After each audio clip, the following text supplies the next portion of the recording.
So, Either that or San Diego. by the way, it's a very good school. San Diego. I mean, I have more friends there than I have in Michigan. I think those things actually do matter. Yeah. Yeah, we really like it. What? We really like it. No, I mean, Larry was a classmate of mine. Good basketball player. Johnny God is extremely my jump shot doesn't quite do that. No, I much prefer even on a subject like this. I'll tell a few more stories, but you just that's crazy. Really? If they want shorter, go on. Yeah, but I thought the doctor will give me a care. You can read my speech. Not that I'm going to read. Ladies and gentlemen, this is Richard Epstein, who's the Distinguished Service Professor of Law at the University of Chicago. He has an education. He went to Columbia when he was a boy, and then after that he went to Oxford, and he finished it up at Yale Law School, where he learned reverence for the law. And he's written books. His latest book coming out is called Mortal Peril: The Regulation and Reform of American Healthcare, coming out later next month. Well, Yeah. Simple Rules for a Complex World, from our own Harvard Press. Cases and Materials on the Law of Tort, that's 1995. Bargaining with the State, from Princeton, 1993. Forbidden Grounds, the case against employment discrimination laws, also Harvard.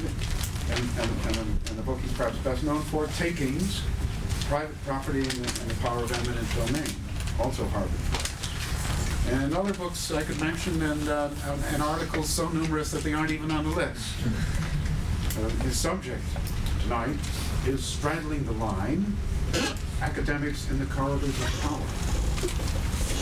Plato, in a book he called Republic, said that until philosophers rule as kings, or kings philosophize, there is no rest for no end of ills for the cities and for mankind. No assurance of public and private happiness.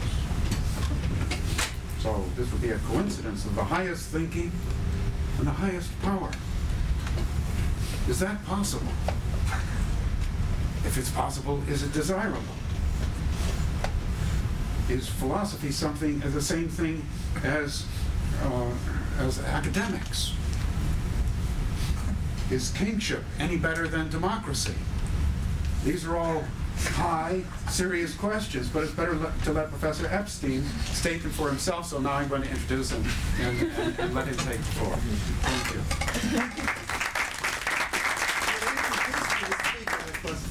The loftier and the more abstract the topic, the longer the time for disquisition, but I'm told that people would rather have a chance to ask questions and to cross-examine than to listen to a peroration which has been meticulously prepared. So what I will do is try to give a short version of the remarks and leave the longer version for posterity, or otherwise unknown. The title of the topic is, I gather, Straddling the Line, Academics in the Corridors of Power. When I had dinner with Daniel Belt, who was actually my teacher at Columbia, more courses that I care to remember, I constantly got cross-examined as to exactly what it was that this title meant. Did I mean academics going into business? Did I mean academics going into foundations, into public affairs, into whatever? And just simply to set the stage straight, what I was thinking about in this particular case was academics going into the public life, working in one way or another in government where they could actually exert coercive power against their fellow citizens, and to ask the extent to which that is a welcome or a non-welcome kind of an idea. And to some extent, when I talk about this as a voyeur. That is, I've never been in the corridors of power except by mistake, and if I were to go in them, I think I would need a guide to get me around from one place to another. So when I give these remarks, I don't know whether I'm giving them out of envy on the one hand and resentment on the other, but you're just going to have to assume that while academics always speak about things whereof they know not, that this will be another illustration of that same kind of academic flaw. So having stated my qualifications on the subject, what I will now try to do is to talk about the issues at least as I understand them. And having said that, I'm going to do something which is relatively uncharacteristic for somebody of my own intellectual temperament, which is to indicate that A, I'm not quite sure what I think to be the appropriate relationship between academics on the one hand, as individuals or as groups, and positions of political powers on the other, that I'm genuinely ambivalent about the subject and see both sides of the question, and that by virtue of the fact that there's a certain kind of intellectual paralysis that has creeped over me, in the sense that I cannot think of any stirring reform like the abolition of the New Deal, or something of that similar level of modesty, which would actually come to resolve this problem in a way that you might wish to call remotely authoritative. So what I'm going to do is to try to explain to you the sources of my uneasiness and the ambivalences that I've had, and then to try to indicate to you what one ought to think about this, A, as a personal matter in trying to decide should the opportunity ever confront you with going into public office, and B, as a public matter, what one ought to try to do about this. This is a question on which there are two sides, unfortunately, and no matter how hard you push, one of the sides simply will not disappear, allowing you to have a clear field for your own preferred position. So let's start with the academics, whoever we happen to be, and ask ourselves, what is the sort of model and role that we want to attribute to them? And perhaps it's because of the way in which I think about many substantive issues, and perhaps it's because of my general ornery nature. But if you were to ask me what is the single virtue that I prize most in an academic, it is not curiosity, although I prize that very hard. It is not necessarily intelligence, although that obviously manages to help as well. It seems to me that the thing that you have to have if you're going to be a strong academic is to have a certain kind of independence of mind. And what that means, in effect, is your willingness to start with an argument, and to follow it to wherever it goes, and to say to yourself that if mankind minus one happens to think it's crazy, and you happen to be the one, you will stick to your guns, notwithstanding the fact that it turns out that no majority of sane and well-constituted individuals are prepared to support you in your chosen endeavor. And I think that this kind of independence tends to lead to creativity on the one hand, and also to many kinds of abortions and mishaps on the other. But this is a little bit like drilling for oil. You can have a lot of strong-willed, stubborn, independent, and ordinary cusses. Most of them will come up with stuff which is not worth remembering, and indeed, you kind of wonder how it is that we subsidize them in the first place. But in the end, the few payoffs that you get are people who are capable of taking and transforming fields and leading in ways that others could then follow. And in addition, it seems to me quite clear that when we try to figure out how it is that we organize various kinds of academic institutions, what we often try to do is to preserve that degree of independence. We don't deal in reporting relationships to our deans. We suffer the enormous economic inefficiencies associated with a tenure-type situation when it turns out that we protect people for life against laziness and self-indulgence, which are often realized by people at too young an age. And I think the reason that we do this is that we recognize, even if many flowers wither under temptation and strain, that to the extent that you can produce a few strong academic individuals, that this will more than compensate for the losses that one sees on the other side. When you go into politics, I don't think that you can have that degree of academic independence, and I think it's almost antithetical to the nature of the game.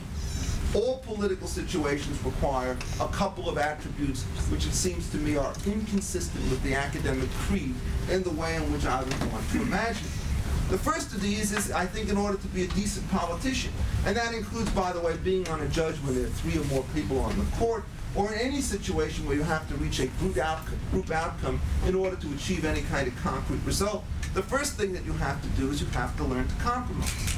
Now, the great temptation, of course, on the parts of academics who think about politics is that they compromise with what they believe before they say it.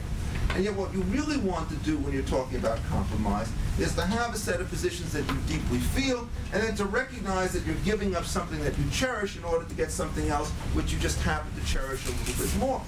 In the world of politics, however, it's very, very difficult for people to engage in the kinds of calculations that one is talking about. And so over the years, I've come to believe in what I sometimes call the Moses principle associated with political organization and political theory, which is that those are the people who are able to develop consistent programs in the academy are often the people who are very ill-suited to make these things into practical programs in the world at large. That it takes a different kind of temperament, a different kind of mind, and a different kind of person in order to achieve it.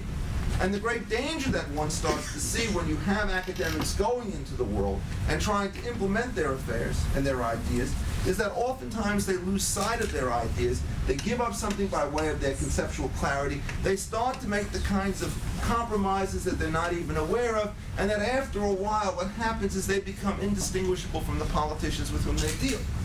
Does this mean that I think that politicians are inferior to academics? Well, by job preference, maybe yes, but I guess in terms of practice, I really don't believe that. I think it's just a division of labor in which it turns out that you need different sets of skills for the different kinds of activities, and to the extent, therefore, that you have individuals who are adept at dealing with matters of compromise, then it seems to me that you are not going to have individuals who are correspondingly skillful in preserving principles, and what will happen, therefore, is you will tend to lose the advantages that you get inside the academic quarters of having people who think in this particular way. So it's a theme to some extent of how it is that innocent corruption can take place by degrees. The second element, I think, comes in exactly the same way. You're trying to figure out how it is that group dynamics start to work. One of the virtues that becomes extremely important, I think, in the world of affairs is a sense of loyalty. That is, if you're part of the program, part of the team, what happens is you don't have the luxury of simply supporting those ideas which you find congenial and rejecting those which you find to be uncongenial to you. When you sign on, you don't buy individual items inside the market basket. What you do is you decide that you're going to buy the whole basket. And that means that you have to defend, at least defend in public, those things to which you are opposed, and to work out a series of ways of distancing yourself ever so subtly from those things which you only embrace as a matter of business necessity, as opposed to those things which you wholeheartedly endorse. And again, I cannot conceive of how it is that you could run a political coalition unless you were prepared to make these kinds of compromises. To the extent that you have everybody who insists that his individuality is going to be paramount to the collective cause, it means that when you get into the world of politics, you will fragment instantly. Your alliance with the superior winning coalition will no longer take place, and some better, more skillfully honed team will be able to do you in. So now, what happens when you try to work these things? What's the difficulties that an academic has when they go into politics? And why is it that you start to become so reluctant about making this kind of a transformation? Well, part of it comes in the fact that once you go in and you start to change your style of thought, it may well be extremely difficult for you to revert back to the more principled and tactless form of inquiry which characterized you when you're in the academy. But the other thing which terribly troubles me is that I think that there's simply too great a risk, maybe not too great a risk, but certainly a serious risk, that what people will do in academics is they will start to see themselves as having a career in two parts, and they will basically suppress whatever takes place by way of a distinctive idea on the academic side of their life in order to prepare themselves for a federal judgeship, for a position inside the cabinet, for being a legislative aide, for being put on some kind of commission or panel. And that what will happen in effect is you'll sell out without even knowing that you're doing it, because what you are is so concerned about the main chance of having influence inside the world that in effect what you do is you give up your intellectual independence. And this is something which has always very, very much troubled me. And so if you listen to the talk thus far, what you do is you say, I'm my own role model. Nobody will have me in politics, and it's a good thing because it means that you can take all the kinds of silly and outrageous positions that I'm prepared to defend passionately and to the death inside the academic environment. But there's obviously another side to this thing, which makes the thing much more difficult to put in this kind of a categorical fashion.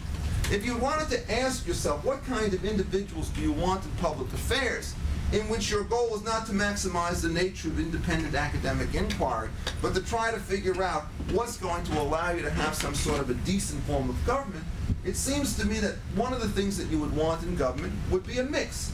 And that's a mix of individuals who come from different kinds of backgrounds, bringing to operations different kinds of skills. And there's no doubt that any part of a successful political operation is going to require people who know how to grease the wheels of Congress, work the compromises, know the cards, figure out where the skeletons are buried, and so forth. The problem is if you're just filled with people of that particular sort when you're dealing with government, you find yourself in an almost impossible position. What happens is you've got every shifty move under the sun, but you have no sense of direction as to where it is that you want to go. You're filled with a series of pragmatists who can take you from here to there, but they're not quite sure the direction in which they want to set off. All they can do is they say, if you set the compass, I'll be able to move you there better perhaps than somebody else.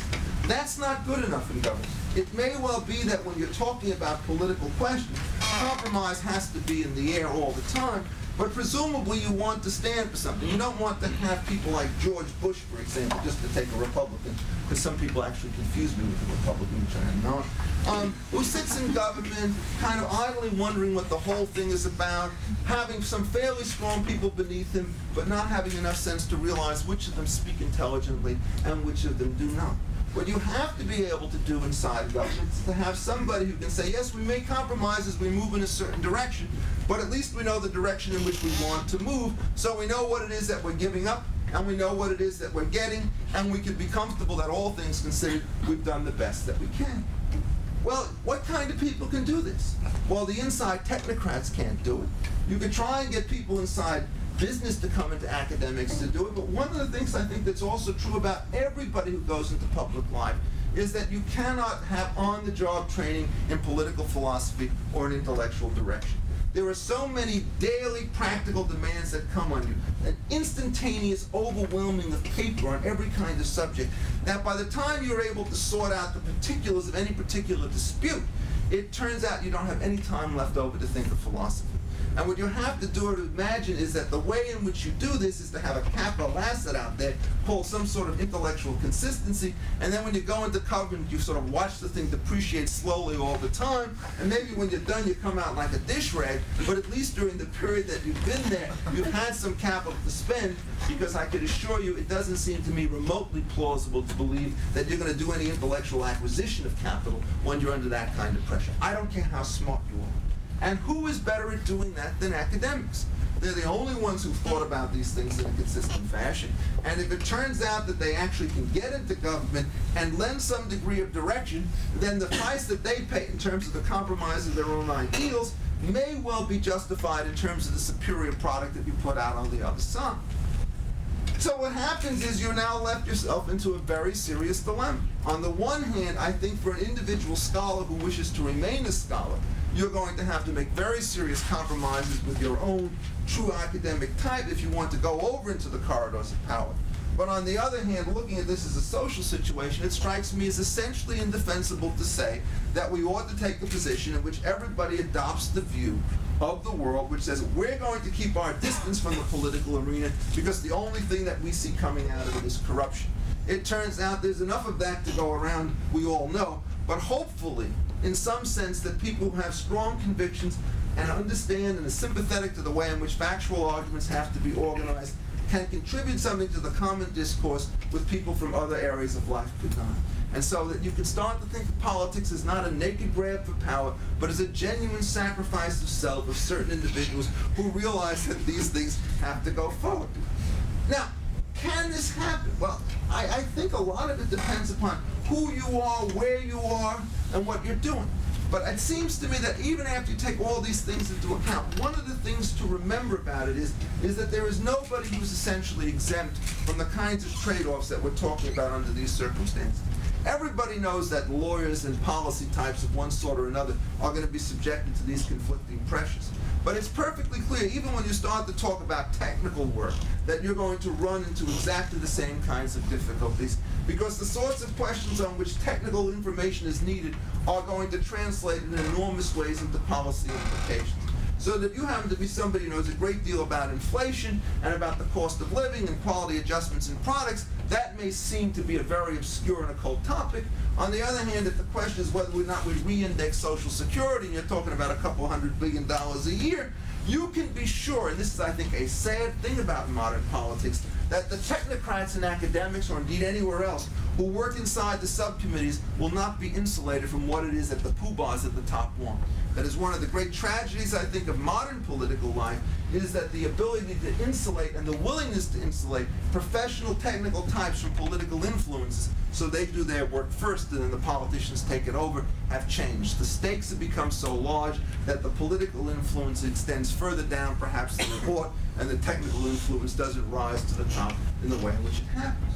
And the same thing is true when you start to deal about science. In fact, many times, even if you want to be an academic, you can get dragged into the situation. I was involved, I won't tell you exactly what capacity, in some of the litigation associated with the breast implant cases. And one of the things that was clear is that anytime somebody published an article in the New England Journal of Medicine or the JAMA, Journal of American Medical Association, there would be a team of lawyers that would want to cross-examine that poor examiner to see whether or not the kind of testimony that was published in the article was the sort of thing which would be admissible into testimony inside of court.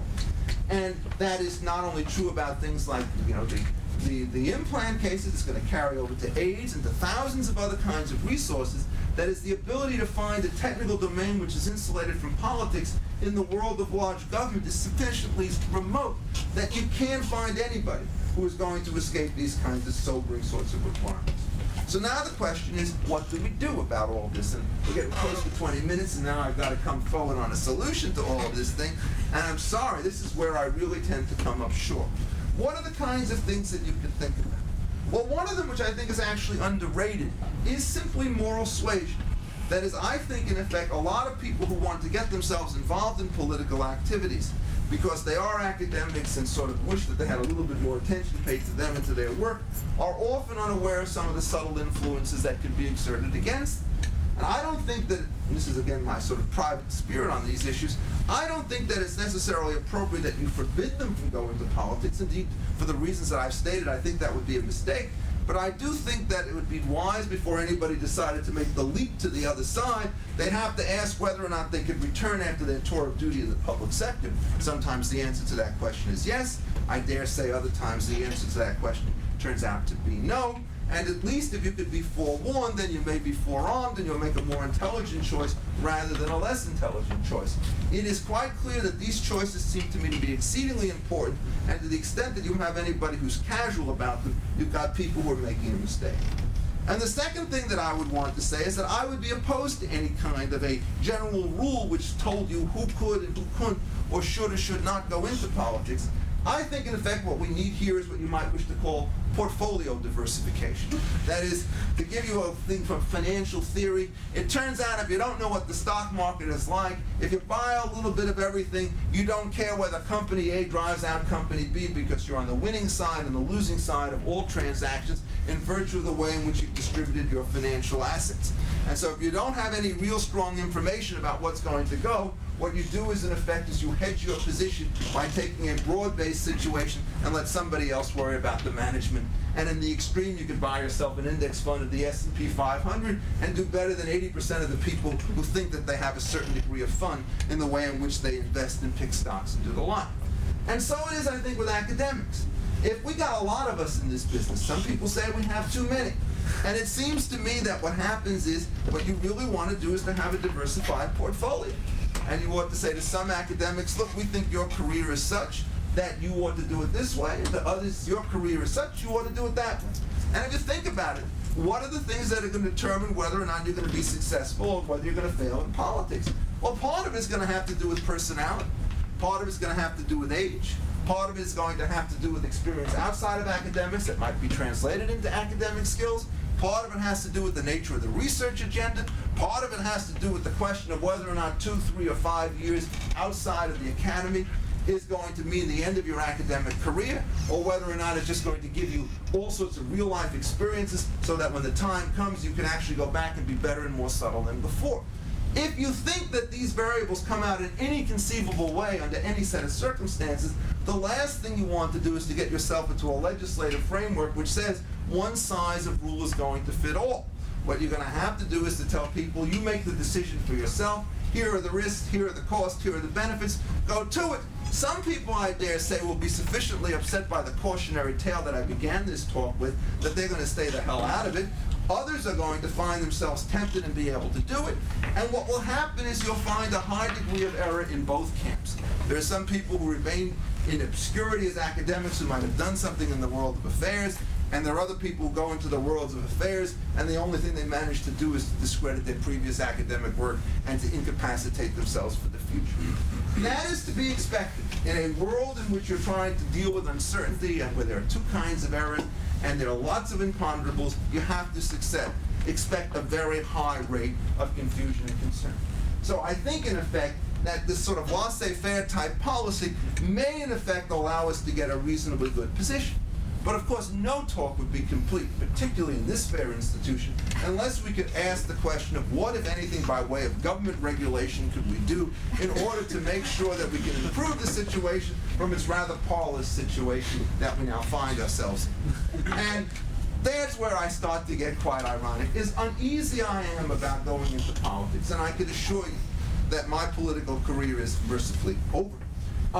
I can't conceive of any kind of intelligent form of regulation that you would surely want to impose in order to make this thing work. You could try, but it doesn't go. My own experiences turn out to be, I think, just the signs of the monumental silliness of some of the government regulations that I've encountered. Somebody says, well, you know, what we have to do is we have to worry about conflicts of interest. And so if you want to even testify for a day before a committee, we'd like you to realize or to tell us all the individuals, including the Harvard Center, the Kennedy School, the John Olin M. Olin Foundation, who've given you either a transportation or a meal or, God forbid, an honorarium in the last 18 months. And so you can spend several hours filling these kinds of forms out on the assumption that they're going to tell you something about conflicts of interest. And I don't believe for the slightest that these kinds of regulations are going to work to call out those people who don't go.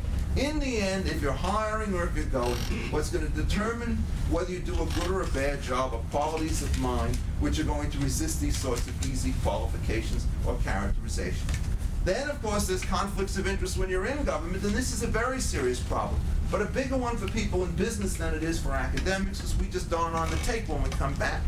And so maybe you would want to have a rule which says that you cannot lobby the government agency in which you work for 2 or 3 years after you leave government, but even that's not going to be as good as you might otherwise wish to hope, because it turns out you don't have to lobby a government agency in order to do a lot of good or bad for a client. You could simply advise other people on how they ought to lobby on the strength of the inside information that you have, and that in many cases will give you all the benefits of your knowledge without any of the, shall we say, downsides of your untoward regulation.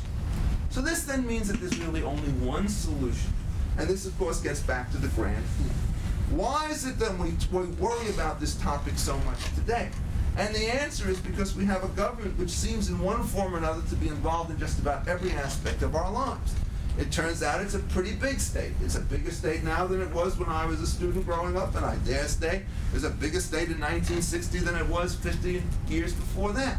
And one of the things I think that you have to recognize is that since you cannot figure out an intelligent way in which to resolve the questions of whether or not academics ought to venture into the corridors of power, is what you might want to do is to change your tax and to try and shrink the size of the corridors so that the number of conflicts that you're going to have to face will be correspondingly reduced. So that we always end every talk in the same place in which we would begin it, which is that if you have a government which is too large for its own good, and I think ours now qualifies pretty well under those circumstances, it's going to exacerbate every conceivable kind of problem that you have to face. This is just one of the many problems it has to face. If you're going to ask me whether it's number one on the list compared, say, today to campaign financing, I think one would rather say that the academics have done a hell of a lot better than certain unnamed politicians when it comes to dealing with conflicts of interest questions. But I think the larger message is there. One has to recognize that government is a very difficult form to operate. People who go into public office represent people to whom they are imposed by temperament, intellect, and by financial position. When you start having huge numbers of people in these kinds of positions, some of the niceties are not going to be observed. Some of the conflicts will start to do you in. Academics should never assume that they are immune from these kinds of influence because of the wonderful pedigrees that they bring to their jobs. And so we have a little bit of skepticism about what it is that we do and where it is that we come from. We'll probably do better than if we go into this kind of job with a shiny sort of optimism that we sometimes bring to it. And if we think in the back, why am I going? We may come to the conclusion that shrinking the corridors of power is a better way than trying to master the landscape as we face it. Well, it's a little bit more than 20 minutes, but I'm told that I'm supposed to take questions, and I'm now happy to do so. Thank you. Thank you.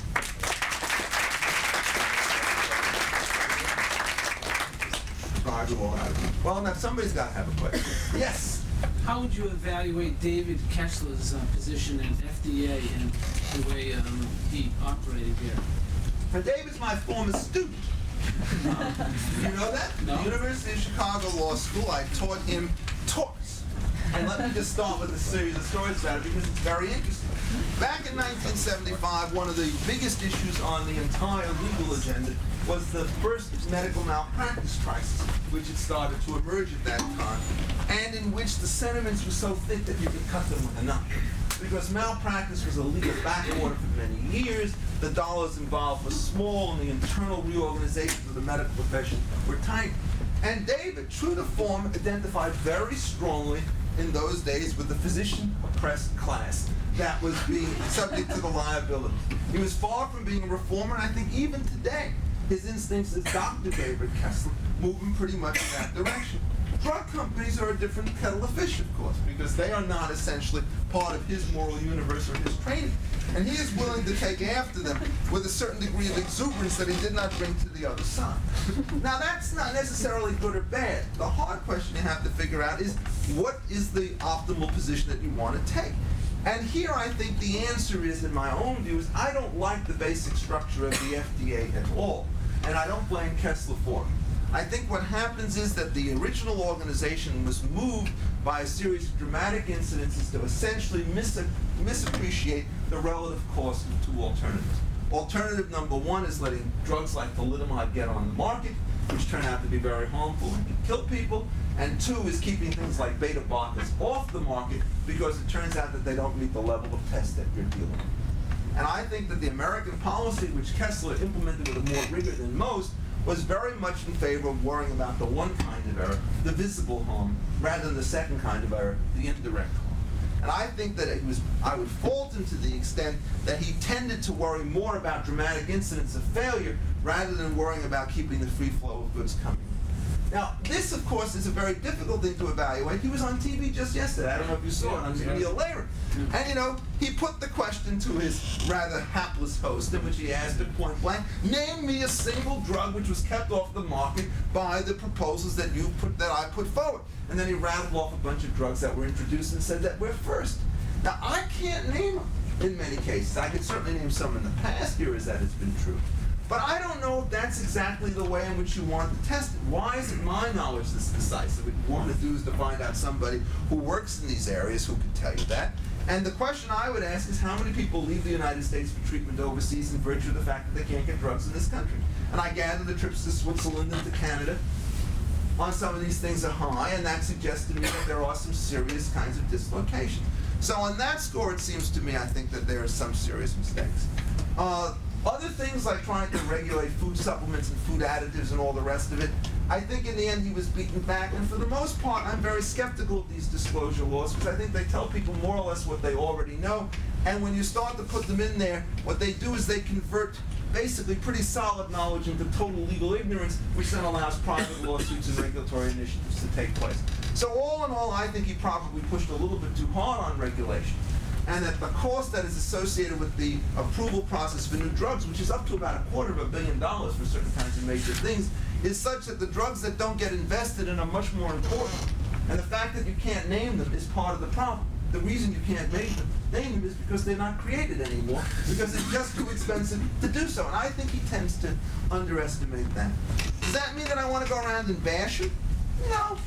Not really. I think what I would want to do is to speak about much more particular cases, and I feel much more comfortable as a lawyer if somebody would give me a file, ask me to look at it, and to see whether or not I thought the examination of the particular facts warranted the kind of condemnation that would be given generally. And do I think that about many cases? I think, on balance, the truth be known, that the FDA is less of a laggard, less of a black sheep now than it was 5 to 7 years ago. And I think most people who follow the industry tend to say that. The hard question is attribution. Is this a Congress which is so irate that they push the agency around? Or is this a learned commissioner who has pushed it in the opposite direction? And I think it would take somebody who had more knowledge of the internal dynamics than I do in order to state that. So what I've done is I've sort of given him my qualified disapproval, okay? On the grounds that his public statements are certainly inconsistent with the way in which I would describe the mission.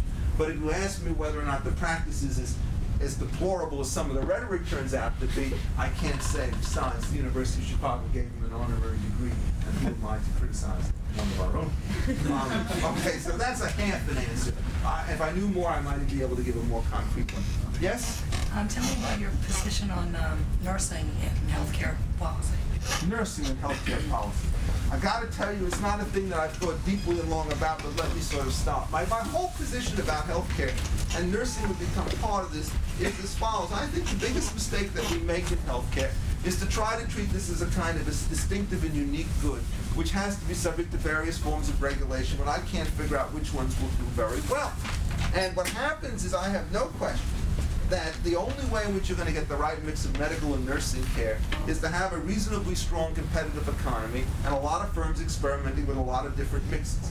What will this tend to do? Well, I think it will tend to create real resentments on the part of professional staffs of doctors and nurses, because the long-term dynamics in the health business are in favor of a centralization inside the firm as opposed to sort of individual high-class judgments by individual workers. Now, what do I mean by that? One of the things that's quite striking when I look at the, say, the University of Chicago hospitals, where I know the situation pretty well, is that the ability to create centralized information systems that take data from large numbers of patients and give you sort of background projections about what is the prognosis of certain kinds of treatments, in certain kinds of conditions, in certain kinds of ways, is pretty darn strong.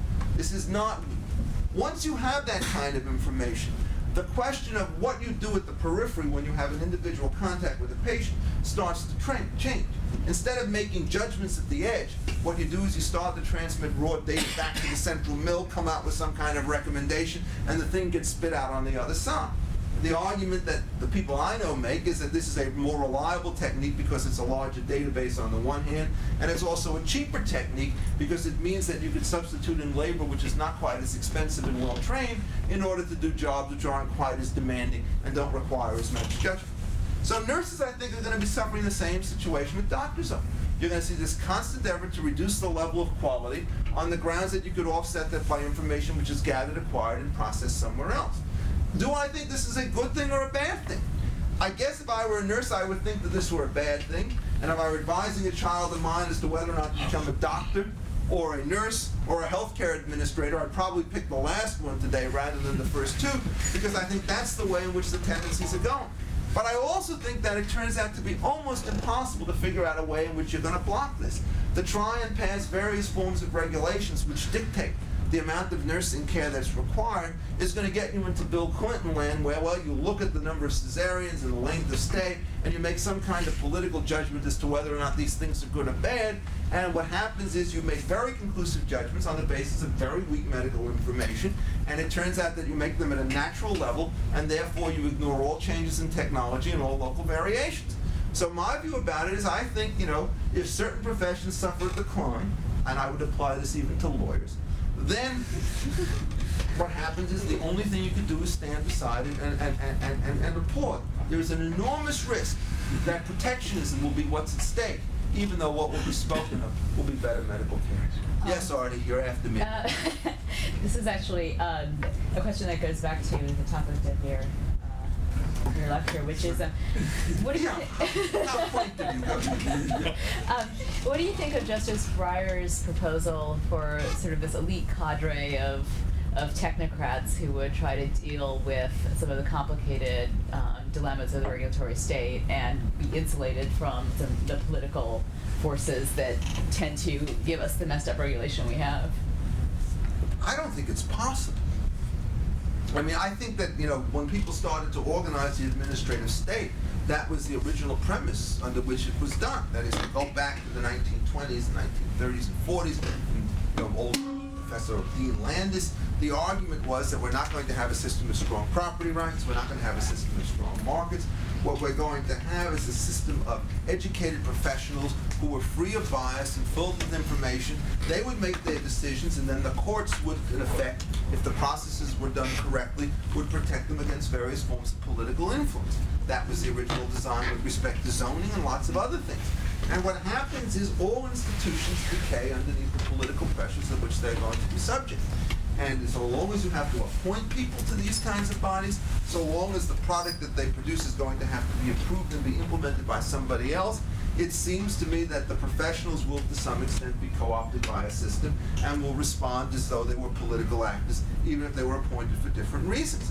Well, look at the history, for example, something like the National Labor Relations Act, which is, a technical board with specific subject matter expertise, which is designed to take labor disputes out of the ordinary courts and to insulate it to some extent from politics. Well, the first thing you note is that appointment to these boards is by political party. You have only so many Democrats and so many Republicans. That already influences the claim of expertise. And oddly enough, to the extent that these people have relatively narrow portfolios and they're not a court of general jurisdiction, what happens is the effort to get expertise means that it's paradoxically easier to pick people because of their political preferences. It may well be that I'm a maverick on health care and I'm completely irresponsible on the environment, but I'm a down-the-line management, the labor guy on labor relations, and if you put me on a court of general jurisdiction, you may be uneasy. But if you put me on a labor board, it's now real easy. You know which way I'm going to come out. And so my great fear is that the technicians you choose will be technicians that have two dimensions to them, and in effect that you will find out that there'll be fairly strong degrees of factionalization that will otherwise take place. So you say, now what would be my alternative, right? I think what you have to do is to try and be much more conscious about the way in which you design your rules, substantively, in order to minimize the amount of political intrigue that will take place with respect to their implementation. So let me just take an environmental example, which I think starts to show this. Suppose you were given a choice of two kinds of rules. One kind of rule is a rule which is a command and control rule, which says that you have to implement a certain kind of technology with respect to a smokestack, a scrubber, for example, is the famous example. On the other, that's a terrible form of rule, because what happens is the technocrats, in effect, are going to make the kinds of judgments which will have enormous political consequences. They will keep the dirty coal in circulation long after it ought to be, because Senator Metzenbaum and Senator Byrd from the coal-producing states in the East will impose a disproportionately high tax on the sulfur content of Western coal, which is much cleaner than Eastern coal. What you want to do, in effect, is to have output standards.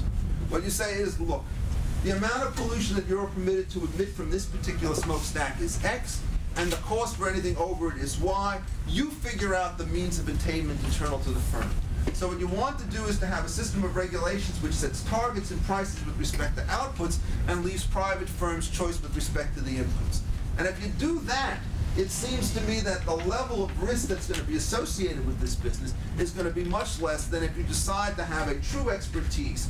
And then these guys are under the delusion that since they know so much about the subject, they could start designing smokestacks for industry.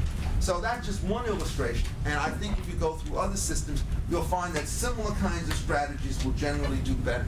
That what it is you try to set by way of regulation the kind of thing that you can't produce by private contract, and then having set the permissible level of things that you're allowed to do that are harmful to others, let other people figure out what their compliance strategies are privately.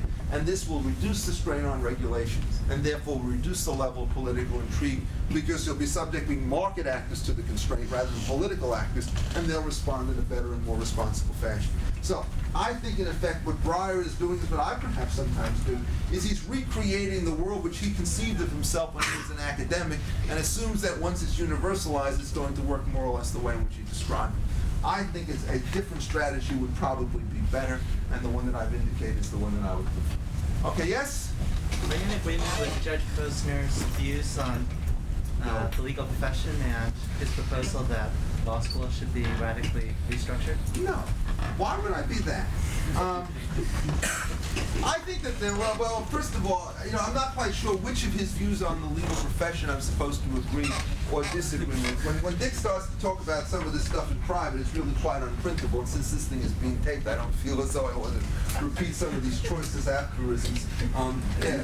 I think, in general, my view about the profession is I don't see the case for strong reform internal to the profession, in terms of the way in which we train people, or in terms of the things that they do, which is not to say that I approve of everything that happens inside the bar. Let me explain what it is.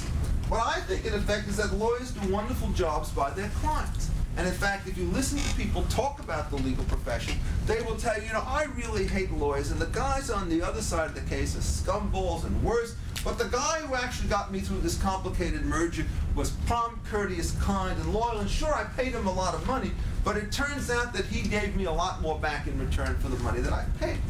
So why is it that lawyers are good in the individual and bad in the aggregate? Well, the answer is the rules under which they labor.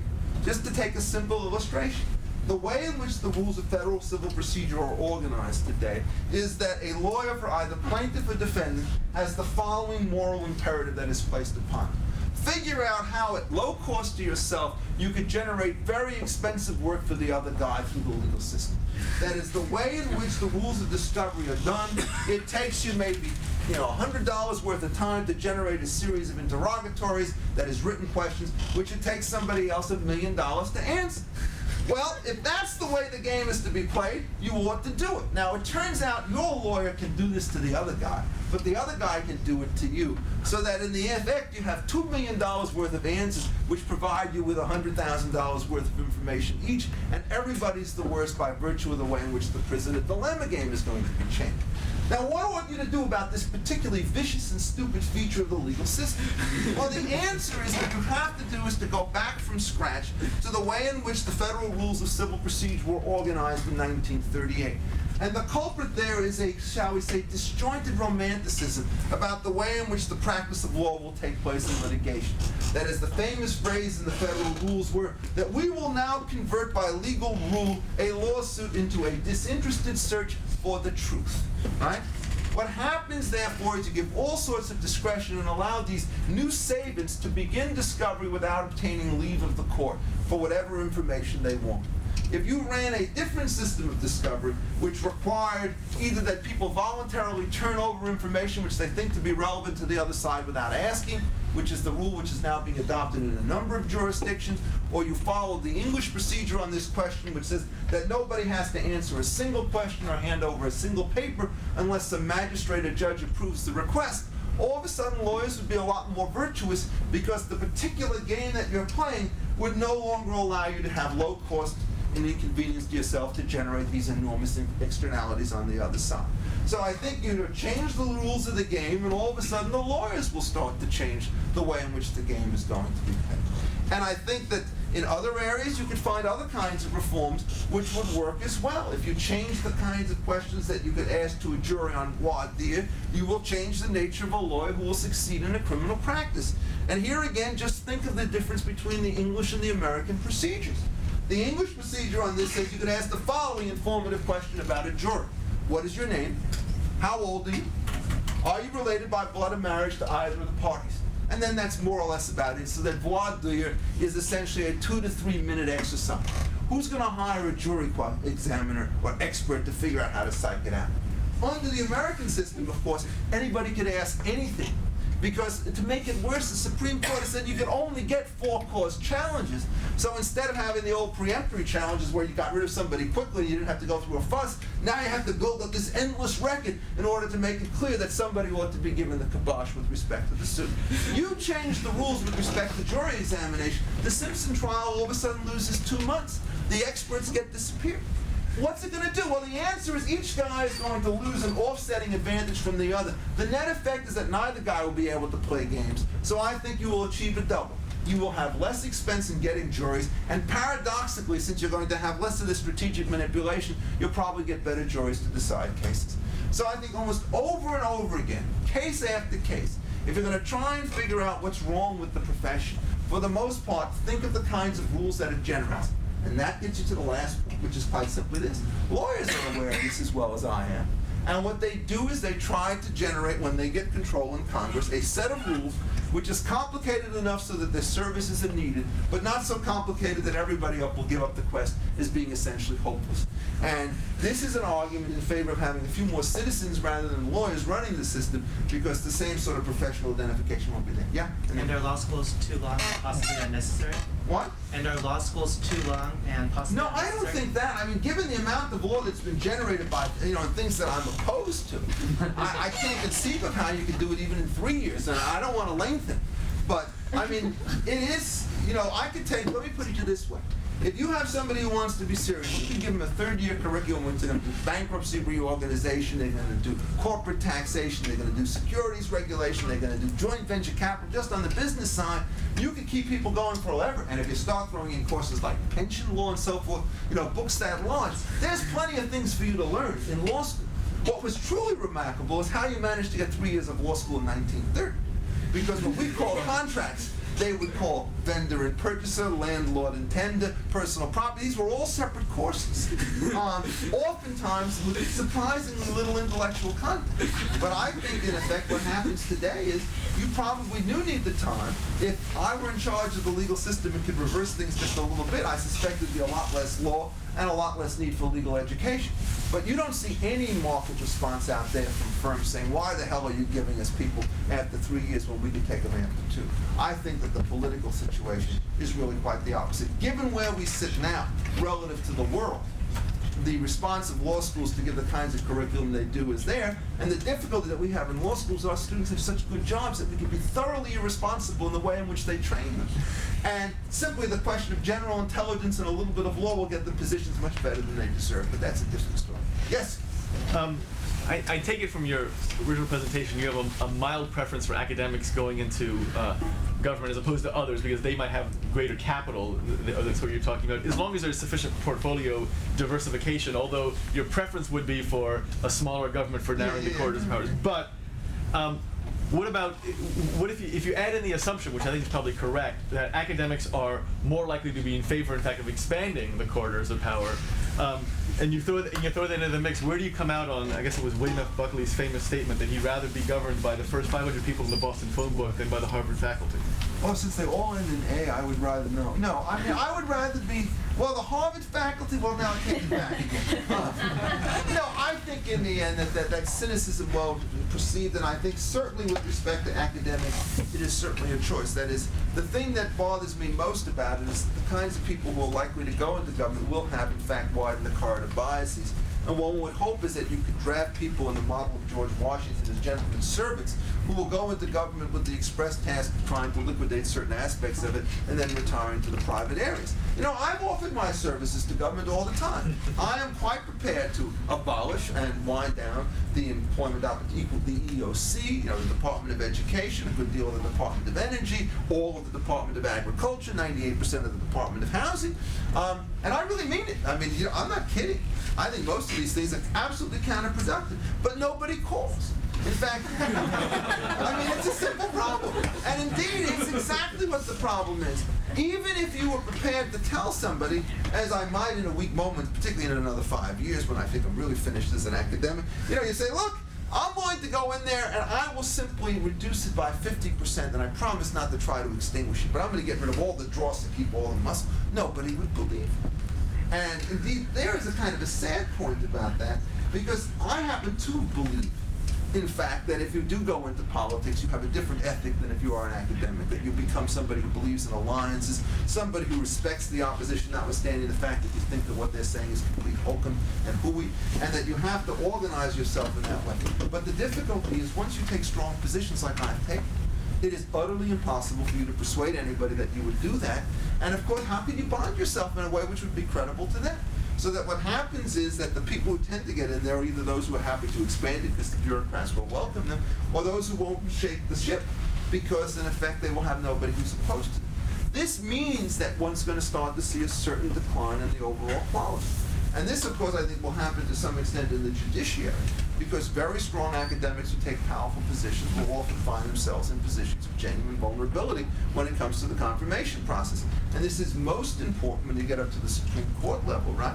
Where essentially, if you start looking at some recent nominees, for the most part, they don't have very strong academic records. And even if they've been academics like Ginsburg and Breyer, they turn out to be people who have played the administrative game. They've been on the Court of Appeals for a long time, or they've been very active in the Sentencing Commission or some other form of regulatory activity, so that they have friends in Washington. It is quite clear, even if you think of any part of the profession, that the Washington bias inside government and academics has gotten much stronger in the last 30 years than it was before.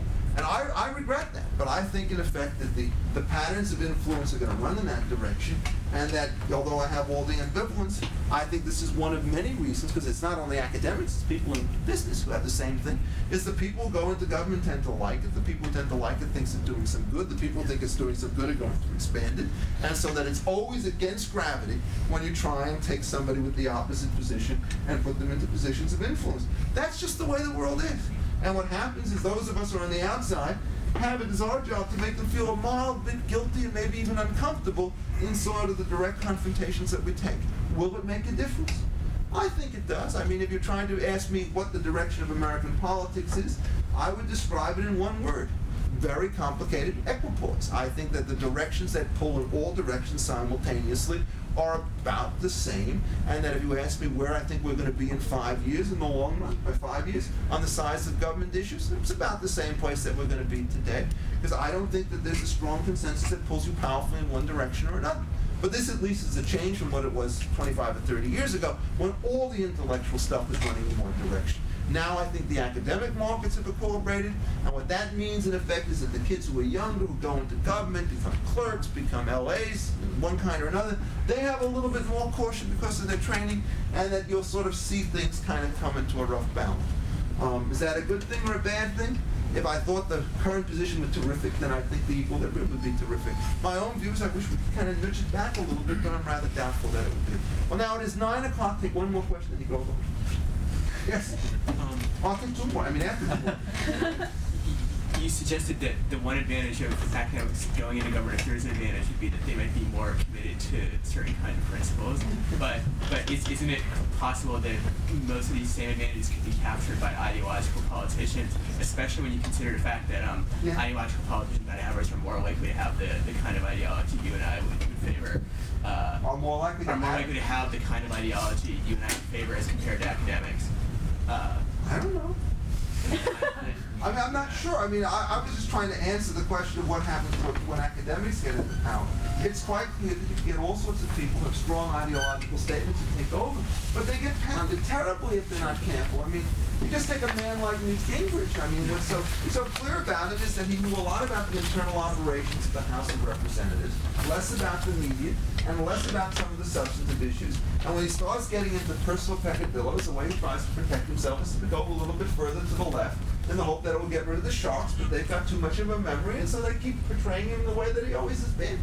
That's going to happen all the time. I think it's real hard to keep your head above water in that game. I have the greatest deal of admiration for a politician who could go into a politician who could last 5 years in a high national position and come out of the thing unblooded. I mean, the only one I think who was able to do that in the current crop is Al Gore. And I regard that as in many ways quite alarming given the substantive views. But I think that he is very skillful in that regard. It's certainly not true of the Clintons, either he or she, and it's certainly not true of Gingrich or most of the other politicians. It's a very short half-life when you get up to that high. And I think people with strong ideological profiles get cut off at the knees on all sorts of other stuff. The corruption element is clearly a very important thing. Notoriety, fame, influence, interviews, and all of that stuff easily goes to the head. And to some extent, those people who never have the opportunity to become corrupt can speak about it with a certain degree of candor. Right? But you cannot assume that you'd be insulated from that if you were put into those positions. If you want to figure out what's going to happen to you when you go into public life, look at what happened to other people and assume that you're going to be more or less like them. And then you realize, I think the situation now for American politicians is such that their half-life of success is much shorter than it was 30 years ago. And I think that will be true regardless of party. And I also think, paradoxically, it will be true of their academic advisors. Your time in the sun may burn bright, but it is brief. And when it expires, you're nothing but a black hole. Okay?